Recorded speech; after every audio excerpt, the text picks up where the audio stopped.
you are holding a secret in like this, if you're, got it buried, you're kind of guilt-stricken, shameful, or confused, you gotta let it out.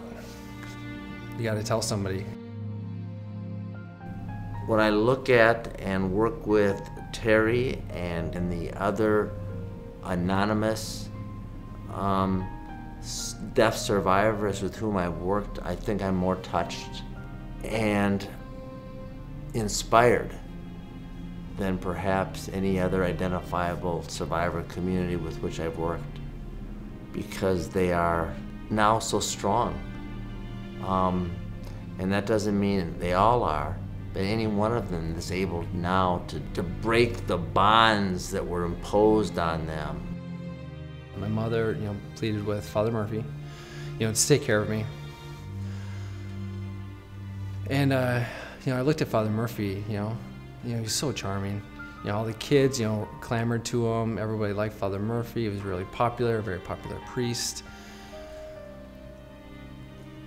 But then one morning I went to see Father Murphy in confession. And he told me he wanted me to go into his office. I said, oh, okay, sure, I'll go.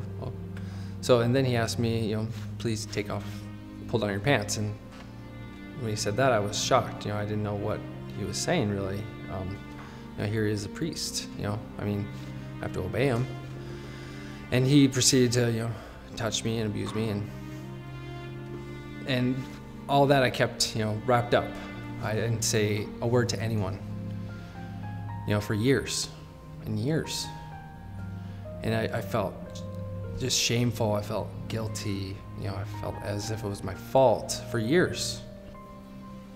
Well, I remember when I first told my wife, finally, I opened up about it. I felt relieved, but the Vatican, and the lies really upset me and continued to. So, Jeff has helped me, just give me like a meaning to live, gives me a purpose, I'm happy about it.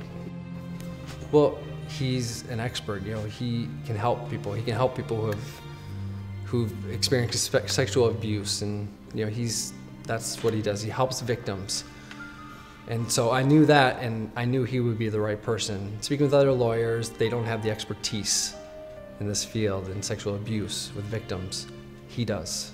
And I read about him in People magazine, and right away I sent a letter. When I knew I had Jeff on my side, I was really, Jeff came to my house, I spoke with him, and I just felt completely supported by that. I felt really honored that he would come out to see me, and just really happy. So I went from depression to, the complete opposite, and I thank Jeff for that. Well, I was really surprised that to show up in my house and to have an interpreter. Can you imagine? Jeff gets it. He understands, how to interact with the deaf community, and, that to me was very important. To bring an interpreter to my house so we can talk, to have an interpreter there was wonderful. It made everything go as it should.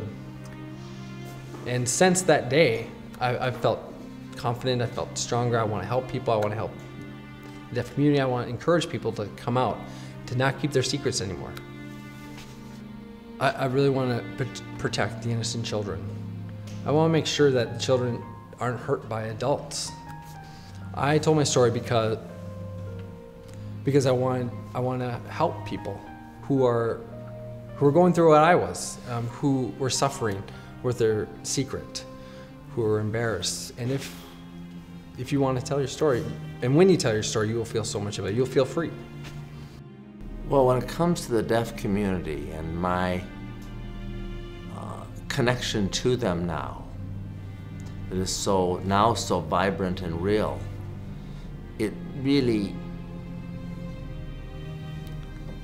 almost cries out for something so much more than's ever been done or spoken about, because they couldn't speak and really speak up for themselves.